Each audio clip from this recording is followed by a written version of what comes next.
Hello there, my name is Valerie White Williams, and today I'm talking about Scorpio Rising. Yeah, I know Scorpio kind of has a bad reputation, but I think it's really overblown. Now, again, we're talking about the rising sign, and the rising sign is set on the horizon when you were born. And so the horizon line, basically where you're born, some people are born, underneath in the dark. Some people are born up the sun overhead. That's where I am. I'm like super on my midheaven. And so that sets in place your wheel. And the wheel is what I feel is most important in astrology, not your sun sign, but the wheel pattern, because that shows you where you show up in this life. And the house positions are like places in a movie or a play. Like you might be in the library, or you might be in a monastery, or you might be having a whole house full of children. So those things are more typical of what the astrology chart can do for you versus just your sun sign. And the reason why they do that, well, there could be a couple reasons. One, it's easy, but it's also doesn't do much. And that's why people go, oh, astrology, that's so dumb. Well, of course it is, because the sun sign astrology is dumb. It's just a small part of it. So the rising sign is really your container, or one of my teachers, her name's Connie Kaplan, calls it your ethical foundation, your approach to your life. And that shows up in your persona, how you look, how you work in the world, and all the ways that you contain yourself in your sign. Now, the thing about Scorpio is fixed water. And the thing about a Scorpio rising is that they are closed-lipped. They are not people that are going to talk a lot unless they know you and they trust you. And so Scorpio energy is basically still water runs deep. And what's underneath the water is all these secrets and things. Now, Scorpios tend to have a reputation of being kind of like, they'll get back at you or something, but I don't know if this really applies with the Scorpio rising. Although Scorpios tend to be interested in intense things, intensity. They like things intense, but they're not going to they have a cool persona. Because Scorpios, unless they have something else in that first house that might make them more energetic, like Mars, they might be more risk takers. If they have Mercury there, they might be super nerdy and being really intense. But typically the Scorpio rising is cool. And they might even have that poker face, just yeah, it's kind of like this wall. I mean, not that they're not friendly, but they're not going to share a lot of what they think and feel. And they're going to be fairly cool about it. And because I don't want to say they're deceptive. That's not really quite the way it is. But they're not going to share.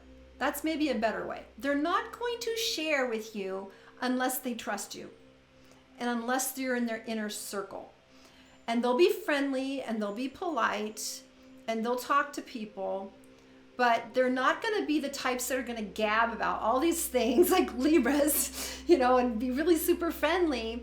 They're going to be a little bit more cool, maybe more standoffish. I think the Scorpio rising tends to be cool and hard to get to know because they're not going to go off and show off. You kind of have to win their trust. Or be in their inner circle. And some Scorpios just don't care.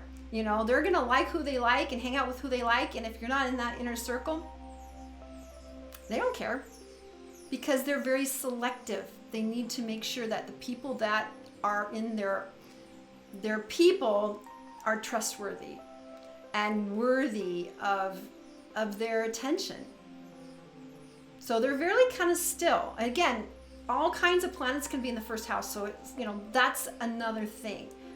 There's other pieces of that puzzle. But yeah, basically the Scorpios, and they're probably not super hyper, unless they have Mercury there, but they're really a bit more still and they're always observing. That's the thing about the Scorpio energy, especially the rising sign, is they're always scanning the environment in a very still way. They almost have eyes in the back of their head. It goes like that, right? So that's a Scorpio rising. Now, what I'm going to also talk about is on the descendant. So we have the rising ascendant, we have the descendant, and that is kind of like the opposite. So Scorpio, the opposite of Scorpio is Taurus, right? Because Scorpio is kind of like a little bit behind. Now, Taurus is very sensuous. It's fixed energy, fixed earth, but it's about really living on the earth and good food and sense and sensual. So usually, I'm not going to say sun sign that you're going to, have the person that you're partnering with. Now, I mean partnering, not just relationships like marriage, but also business partnerships, people that you get along with, friends, teachers that you work one-on-one. They'll usually have planets there.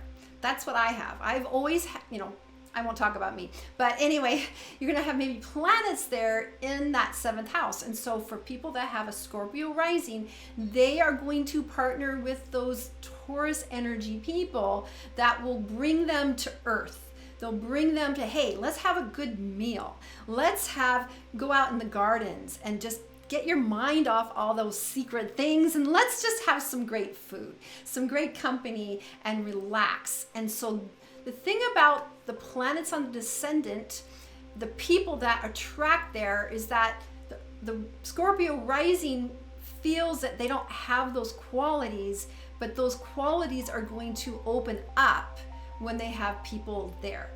So that Taurus energy, the people there are going to bring them out of their Scorpio energy so they can have fun and have, relax in the world of sensuality and the earth.